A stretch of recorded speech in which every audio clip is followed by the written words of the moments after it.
ഇവിടെ ഇന്ന് ജനുവരി 19 തിങ്കളാഴ്ച. അമ്മേ പരിശുദ്ധ അമ്മേ, അമ്മേ പരിശുദ്ധ ദൈവമാതാവേ, കൃപാസനത്തിലൂടെ ഞങ്ങളുടെ ദേശത്തിനും അമ്മ മധ്യസ്ഥം തേടി തന്ന എല്ലാ അനുഗ്രഹങ്ങൾക്കും കൃപകൾക്കും ഞങ്ങളിപ്പോൾ ഹൃദയം നിറഞ്ഞ നന്ദി പറയുന്നു. അമ്മേ പരിശുദ്ധമ്മേ ദൈവമാതാവേ, 2004 ഡിസംബർ 7 ഉച്ചകഴിഞ്ഞ് 2:30 കൃപാസനത്തിൽ സംഭവിച്ച അമ്മയുടെ പ്രത്യക്ഷപ്പെടലിനെ കുറിച്ച് തിരുസഭയ്ക്ക് സമർപ്പിച്ചിരിക്കുന്ന പഠനരേഖകളുടെ സഭാത്മകമായ പഠനം ആരംഭിക്കുവാൻ ഞങ്ങൾ പ്രാർത്ഥിക്കുന്നു.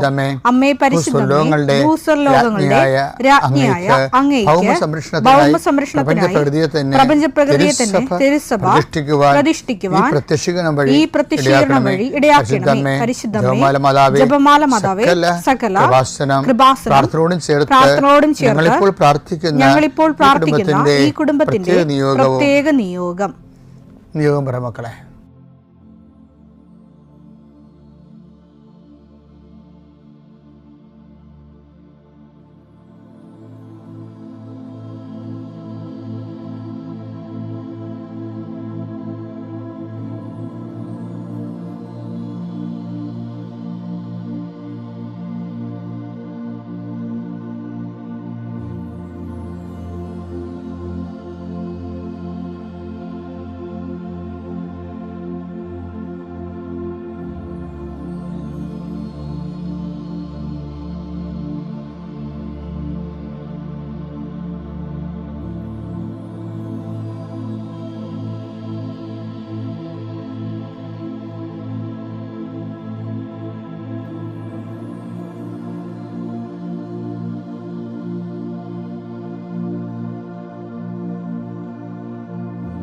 അമ്മയുടെ പ്രത്യക്ഷീകരണത്തിന്റെ ഈ അനുഗ്രഹവേളയിൽ ഞങ്ങൾക്ക് സാധിച്ചു തരുവാൻ കനിയണമേ. ആമേൻ. വിശ്വാസ പ്രമാണം.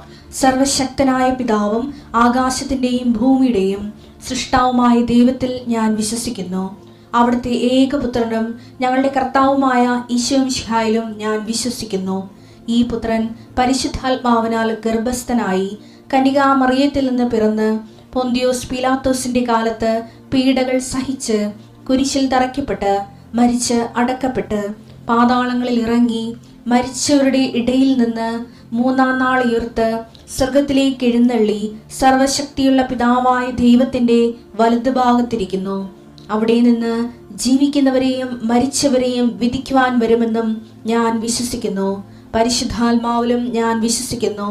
വിശുദ്ധ കത്തോലിക്കാ സഭയിലും പുണ്യവാന്മാരുടെ ഐക്യത്തിലും പാപങ്ങളുടെ മോചനത്തിലും ശരീരത്തിന്റെ ഉയർപ്പിലും നിത്യമായ ജീവിതത്തിലും ഞാൻ വിശ്വസിക്കുന്നു. ആമേൻ. സുഖസ്ഥനായ ഞങ്ങളുടെ പിതാവേ, അങ്ങയുടെ നാമം പൂജിതമാകണമേ. അങ്ങയുടെ രാജ്യം വരണമേ. അങ്ങയുടെ തിരുമനസ് സ്വർഗത്തിലെ പോലെ ഭൂമിയിലും ആകണമേ. അന്നു വേണ്ടുന്ന ആഹാരം ഇന്ന് ഞങ്ങൾക്ക് തരണമേ. ഞങ്ങളോട് തെറ്റ് ചെയ്യുന്നവരോട് ഞങ്ങൾ ക്ഷമിക്കുന്നത് പോലെ ഞങ്ങളുടെ തെറ്റുകൾ ഞങ്ങളോടും ക്ഷമിക്കണമേ. ഞങ്ങളെ പ്രലോഭനത്തിൽ ഉൾപ്പെടുത്തരുതേ, തിന്മയിൽ ഞങ്ങൾ രക്ഷിക്കണമേ. ആമേൻ. നന്മ നിറഞ്ഞ മറിയമേ, സ്വസ്തി. കർത്താവ് അങ്ങയുടെ കൂടെ സ്ത്രീകളിൽ അങ്ങ് അനുഗ്രഹിക്കപ്പെട്ടവളാകുന്നു. അങ്ങയുടെ ഉദരത്തിൻ ഫലമായി ഈശോ അനുഗ്രഹിക്കപ്പെട്ടവനാകുന്നു. പരിശുദ്ധ മറിയമേ, തമ്പുരാന്റെ അമ്മേ, പാപികളായ ഞങ്ങൾക്ക് വേണ്ടി ഇപ്പോഴും ഞങ്ങളുടെ മരണസമയത്തും തമ്പുരാനോട് അപേക്ഷിക്കണമേ. ആമേൻ. കർത്താവേ, നിന്റെ ഉന്നതമായ നാമത്തിന് സ്തോത്രം ചെയ്യുന്നു. കർത്താവേ, നിന്റെ വിശുദ്ധ പൗരോഹിത്യത്തെ മഹത്വപ്പെടുത്തണമേ. കർത്താവെ, സഭയിലുള്ള സാന്നിധ്യം പ്രകടമാക്കണമേ. 40 വർഷം ഞാൻ അർപ്പിച്ച കൃപാനയുടെ യോഗ്യതയാൽ കൃപാസ്ഥാനത്താറെ ജീവനോടെ പ്രത്യക്ഷപ്പെട്ട പരിശുദ്ധ അമ്മയുടെ മാധ്യസ്ഥത്തിലെ ഞാൻ മക്കളെ ആശീർവദിക്കുന്നു. ഈശോയെ, ഈ പ്രാർത്ഥന ഈ പൈപ്പിൽ വെള്ളം വരുന്നത് പോലെയാണ്. കഞ്ഞി വെക്കണമെങ്കിലും കാപ്പി അനത്തണമെങ്കിലും വെള്ളം കിട്ടണം. അതുപോലെയാണ് കർത്താവെ പലരും ലിവിങ് ബ്രെഡ് കൂടിക്കൊണ്ടിരിക്കുന്നത്. കർത്താവെ, നിൻ്റെ എല്ലാ ഡോക്യുമെൻസിനെയും ആശീർവദിച്ച് പ്രാർത്ഥിക്കുന്നു. കിട്ടാത്ത ഡോക്യുമെൻറ്റ്സ്, കർത്താവ് ഇല്ലാത്ത ഡോക്യുമെൻറ്റ്സ്, കർത്താവെ അത് ഉള്ളതുപോലെ അത് പരിഹരിക്കപ്പെടാൻ പുതിയ വഴികൾ ഞങ്ങളുടെ മക്കൾക്ക് അങ്ങ് കാണിച്ചു കൊടുക്കണമെന്ന് പ്രാർത്ഥിക്കുന്നു. കർത്താവെ, തൊഴിലാളികൾ, മത്സ്യത്തൊഴിലാളികൾ അവരുടെ കടങ്ങൾ അവിടെ ജീവിത ആവശ്യങ്ങൾ, അവിടെ തൊഴിൽ സംഘർഷങ്ങൾ, അതുപോലെ തന്നെ കർഷകരുമായി ബന്ധപ്പെട്ട് വരുന്ന എല്ലാ വേദനകളും പരിശുദ്ധമ്മ ദൈവമാതാവിൻ്റെ മധ്യസ്ഥ നീപ്പിക്കുന്നു. ഭവനരഹിതരെ അവരെ ആശീർവദിക്കാൻ പ്രാർത്ഥിക്കുന്നു. കർത്താവെ, മക്കൾ ഇല്ലാത്തവരെ അവരെ ആശീർവദിക്കാൻ പ്രാർത്ഥിക്കുന്നു. 40 വർഷം ഞാൻ അർപ്പിച്ച കുർബാനയുടെ യോഗ്യതയാൽ കൃപാസ്ഥാനത്താറെ ജീവനോടെ പ്രത്യക്ഷപ്പെട്ട മാതാവിൻ്റെ മധ്യസ്ഥത്താൽ പിതാവിൻ്റെയും പുത്രൻ്റെയും പരിശുദ്ധനാമത്തിൽ നിങ്ങൾ ആശീർവദിക്കപ്പെടുന്നു, നിങ്ങൾ സൗഖ്യപ്പെടുന്നു. തിരികെ വരണ സമയം കർത്താവ് നിങ്ങൾ അനുഗ്രഹിക്കട്ടെ. എൻ്റെ പ്രിയപ്പെട്ടവരെ,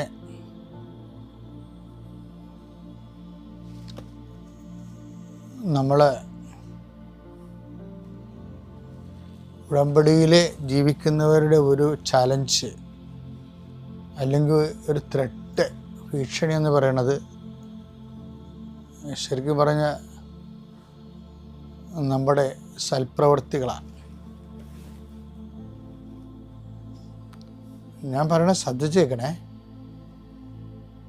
കാര്യം ലോകത്തിൽ എന്തുമാത്രം സൽപ്രവൃത്തികളാണ് ഈ ഉടമ്പടി എടുത്ത മനുഷ്യർ ചെയ്യുന്നതെന്ന് നമ്മൾ സാക്ഷ്യം കേട്ടാൽ മനസ്സിലാകും. ആതുരാലയങ്ങളിലും, കേരളത്തിലെ എല്ലാ ആതുരാലയങ്ങളിലും, ലോകത്തിലുള്ള മലയാളികൾ അടുത്ത് താമസിക്കുന്ന എല്ലാ ആതുരാലയങ്ങളിലും ആവശ്യത്തിന് പണവും അതുപോലെ തന്നെ നമ്മുടെ ഭക്ഷണപദാർത്ഥങ്ങളും വസ്ത്രങ്ങളുമൊക്കെ ഉടമ്പടി എടുത്തവർ അവരുടെ സ്പിരിച്വൽ കമ്മിറ്റ്മെൻറ്റിൻ്റെ ഭാഗമായിട്ട് ചെയ്യുന്നുണ്ട്. അവരും സൽപ്രവൃത്തി ചെയ്യുന്ന മറ്റുള്ളവരെ ശ്രദ്ധിക്കാനൊരു കാര്യം പറയുകയാണ്. സൽപ്രവൃത്തികൾക്ക്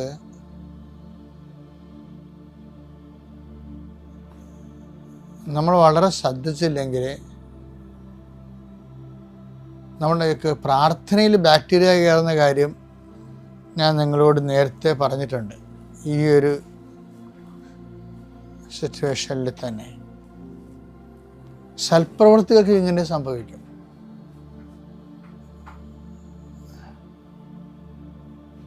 കാര്യം സൽപ്രവൃത്തികൾ കളങ്കിത സൽപ്രവൃത്തിയുണ്ട്, നിഷ്കളങ്ക സൽപ്രവൃത്തിയുണ്ട്, രക്ഷാകര സൽപ്രവൃത്തി അഥവാ കൃപാവര പ്രവൃത്തിയുണ്ട്. അവ 3 തരം പ്രവൃത്തികളാണ് സൽപ്രവൃത്തികളുള്ളത്. ഒന്ന് കളങ്കിത സൽപ്രവൃത്തി. അതിന് ബൈബിൾ വളരെ മോശം ലാംഗ്വേജാണ് ഉപയോഗിക്കുന്നത്. യെശയ്യാ 64:6 ഞങ്ങൾക്ക് രക്ഷ കിട്ടുമോ? ഞങ്ങൾക്ക് രക്ഷ കിട്ടുമോ? ഞങ്ങൾ അശുദ്ധനെ പോലെയും ഞങ്ങളുടെ സൽപ്രവൃത്തികൾ മലിനവസ്ത്രം പോലെയുമാണ്.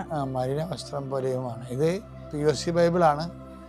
അത് ഗ്രീക്കിൽ നിന്ന് എടുത്തിരിക്കുന്ന തർജ്ജിമയാണ്. ഈ ലാറ്റിൻ മൂലം ഉൾഗാത്തായിൽ നിന്ന് എടുത്ത തർജ്ജിമയാണ് നമ്മളുടെ മുത്തേടത്തിൻ്റെ പഴയ ബൈബിള്, മലയാളം ബൈബിള്. മുത്തേടത്തിൻ്റെ ബൈബിളിൽ ഇതിനേക്കാൾ രൂക്ഷമായ ലാംഗ്വേജ് ഉപയോഗിച്ചിരിക്കുന്നത്. ഞങ്ങളുടെ സൽപ്രവൃത്തികൾ മലിനവസ്ത്രം പോലെയാണ്. മുത്തേടത്തിൻ്റെ ബൈബിളിൽ എഴുതിയിരിക്കുന്നത് അത് ലാറ്റിൻ ട്രാൻസ്ലേഷനാണ് മലയാളത്തിലേക്ക്. അത് ഋതുവായ സ്ത്രീയുടെ മലിന വസ്ത്രം പോലെയാണ്. അപ്പം ചില സൽപ്രവൃത്തികൾ അങ്ങനെയൊക്കെ സംഭവിക്കും. സംഭവം സൽപ്രവൃത്തിയായിരിക്കും, പക്ഷേ ആ ഉദ്ദേശശുദ്ധിയില്ലേ, അവിടെയാണ് ശുദ്ധ സൽപ്രവൃത്തിയും കളങ്കിത സൽപ്രവൃത്തിയുമായിട്ട് വരുന്നത്. ഉടമ്പടിയിൽ നിങ്ങൾ ഈ കാര്യങ്ങൾ, നിങ്ങളുടെ കാര്യങ്ങൾ കാണാൻ വേണ്ടിയാണ് സൽപ്രവൃത്തി എന്നാണ് ചില ആൾക്കാർ ധരിച്ചിരിക്കുന്നത്. അങ്ങനെയല്ല. നിങ്ങളുടെ ചാരിറ്റി ലെവല്, സുവിശേഷവിഹിതമായ കൈമാറ്റ ശേഷി വർദ്ധിപ്പിക്കുക എന്ന ഉദ്ദേശത്തിലാണ് ഉടമ്പടിയിൽ. അങ്ങനെ ഒരു വ്യക്തിക്ക് ദൈവമായിട്ട് ഉടമ്പടി ചെയ്യാൻ പറ്റത്തുള്ളൂ. ഉദ്ദേശിക്കണത്, ഉടമ്പടി സൽപ്രവൃത്തി കൊണ്ട് ഉദ്ദേശിക്കുന്നത് നിങ്ങളുടെ ആംഡ് ആയിട്ടുള്ള, എക്വിപ്ഡ് ആയിട്ടുള്ള പേഴ്സൺ ആകുക. കാര്യം ഈ ദൈവമായിട്ട് ഈക്വലായിട്ട് നമുക്ക് ഉടമ്പടി ചെയ്യാൻ പറ്റുന്ന ഒരു വ്യക്തിയല്ല ദൈവം. പിന്നെ നമുക്ക് ചെയ്യാവുന്നത് സുവിശേഷവിഹിതമായ രീതിയിൽ ഒരു കോമ്പറ്റൻസി രൂപപ്പെടുത്തിയെടുക്കാനേ പറ്റത്തുള്ളൂ. അതിന് നമ്മളെ സഹായിക്കുന്ന ഈ സൽപ്രവൃത്തികൾ. അപ്പോൾ സൽപ്രവൃത്തികൾ ചെയ്യുന്നത് അത് കളങ്കിത സൽപ്രവൃത്തി എന്ന് വെച്ചാൽ ഉദ്ദേശം ആ കാര്യം കാണാൻ വേണ്ടി മാത്രമാണ് തങ്ങൾ ഈ ആശുപത്രിയിൽ പോയി സന്ദർശിക്കുന്നതും അനാഥാലയം സന്ദർശിക്കുന്നതും പൊതിച്ചോറ് കൊടുക്കുന്നതും വസ്ത്രം വിതരണം ചെയ്യുന്നതും പാവങ്ങളെ സഹായിക്കുന്നതും ഒക്കെ ആ വിഷയം നടക്കാൻ വേണ്ടിയാണെന്നുള്ള ഇൻറ്റൻഷൻസ് വരുമ്പോൾ ഈ പറഞ്ഞ പോലെ മലിന വസ്ത്രം പോലെയാകും. ആ മാലിന്യം വരും. അതിൻ്റെ സ്വാർത്ഥ താല്പര്യങ്ങൾ, വ്യക്തിപരമായ താല്പര്യങ്ങളുടെ മാലിന്യമാണ് വരേണ്ടത്. അപ്പം അങ്ങനെ ഒരു പ്രവൃത്തി ദൈവം അക്സെപ്റ്റബിൾ അല്ല. മലിന വസ്ത്രം ചില സമയത്ത് അങ്ങനെ വന്നാൽ പോലും നമ്മുടെ മുമ്പിലുള്ള ഒരു ഓപ്ഷൻ എന്ന് പറയണത് ഈ എല്ലാ വസ്ത്രങ്ങളും അലക്കുന്ന ഒരു ഡിറ്റർജൻ്റ് ഉണ്ട്. അത് കർത്താവിൻ്റെ വിശുദ്ധമായ രക്തമാണ്. അതിനെക്കുറിച്ച് പറഞ്ഞിട്ട് ബൈബിൾ അവസാനിപ്പിക്കണത്. വെളിപാട് അവസാനിക്കണം അങ്ങനെയാണ്. വെളിപാട് 7:13-14. വെളിപാട് 7:14. അതെ. ശ്രേഷ്ഠന്മാരിൽ ഒരുവൻ എന്നോട് ചോദിച്ചു, വെള്ള അങ്കി അണിഞ്ഞ ഇവർ ആരാണ്? വെള്ള അങ്കി, മല്ലമല്ലാത്ത വസ്ത്രം, വെള്ള അങ്കി അണിഞ്ഞ ആരാണ്? ഇവർ എവിടെ നിന്ന് വരുന്നു? ഇവര് എവിടെ നിന്നാണ് ഇവര്? ഞാൻ മറുപടി പറഞ്ഞു, പ്രഭോ, അങ്ങേക്കറിയാമല്ലോ. അപ്പോൾ അവൻ പറഞ്ഞു, ഇവരാണ് വലിയ ഞെരുക്കത്തിൽ നിന്ന് വന്നവർ. കുഞ്ഞാടിന്റെ രക്തത്തിൽ. ഞെരുക്കമൊക്കെ എല്ലാവർക്കും ഉണ്ടാവും. പക്ഷെ അതല്ല പ്രശ്നം. ആ ഞെരുക്ക സമയത്ത് കുഞ്ഞാടിന്റെ രക്തത്തില് തങ്ങളുടെ വസ്ത്രം കഴുകി വെളുപ്പിച്ചവർ. ക്രിസ്തുവിന്റെ സഹനത്തോട് ചേർത്ത് വെച്ചവർ. ഇപ്പം നമ്മുടെ സൽപ്രവൃത്തികളിൽ എങ്ങനെയെങ്കിലും കളങ്കം കയറിയാലും നമ്മൾക്ക് നമ്മുടെ സഹനങ്ങളെ അതിന് പരാതിയും പരിഭവവും ഇല്ലാതെ ക്രിസ്തുവിൻ്റെ സഹനങ്ങളോട് ചേർത്ത് വെച്ചുകൊണ്ട് സമർപ്പിക്കുമ്പോൾ ഒരു ഡിറ്റർജൻറ്റ് ക്ലീൻനെസ് അവിടെ വരും. അപ്പം അത് നല്ലതാണ്. ശരിക്കും ഈ സൽപ്രവൃത്തികളെ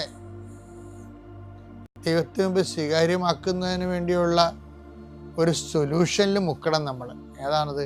ക്രിസ്തുവിൻ്റെ രക്തം, കർത്താവിൻ്റെ സഹനമാണ്. അതായത് നമ്മൾ അനുഭവിക്കുന്ന ജീവിത സഹനങ്ങളിൽ മറ്റുള്ളവർ ആണ് അതിൻ്റെ കാരണമെങ്കിലും അവിടെ കഴുത്തേക്ക് കയറാനും മത്സരം ഉണ്ടാക്കാനും വാഗ്വാദം ഉണ്ടാക്കാനും മത്സരം ജയിക്കാനും, അത് ലോകത്തിലുള്ള ആൾക്കാർ അങ്ങനെ പല കാര്യങ്ങളും ആ രീതി ചെയ്യും. അപ്പം അത് നമുക്ക് സ്വീകാര്യമല്ല. കാര്യം ദൈവത്തെ നമ്മുടെ പക്ഷം ചേർക്കുക എന്നുള്ളതാണ് ഇതെല്ലാം കൊണ്ട് ഉദ്ദേശിക്കുന്നത്.